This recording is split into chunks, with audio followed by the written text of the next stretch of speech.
অতএব লাস্ট একটা কথাই বলবো, রামেশ্বর বাবা একটি কথা বলেছেন, আপনারা আমার মেয়ের বিচারটা করেন।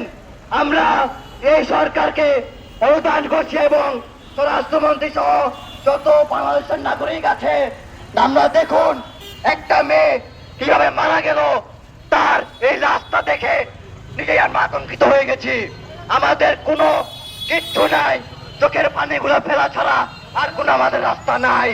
আমরা আল্লাহর কাছে বলেছি, ইয়া রাব্বুল আলামিন, যারা দর্শন করে তাদের আপনি দুনিয়া থেকে নিশ্চিহ্ন করে দিন।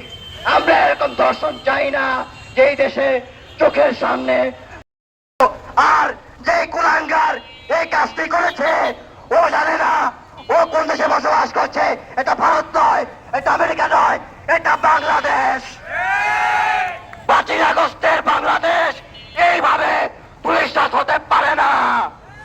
আমরা দমে যাইনি, আমরা মরে যাইনি।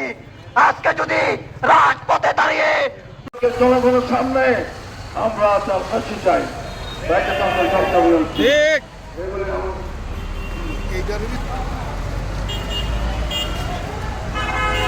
السلام عليكم ورحمة الله وبركاته.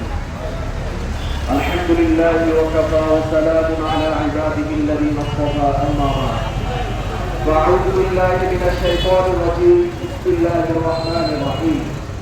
إن الحكم إلا لله. صدق الله العظيم.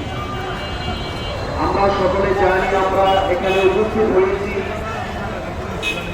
আমজনতা এবং আব্দুল্লাহপুরের ওলামা তলাবা সকলে উপস্থিত হয়েছি আমরা একটা কারণে, যে রামিস আক্তার মিয়া তাকে ধর্ষণ করে যে হত্যা করা হয়েছে এর বিচারের দাবি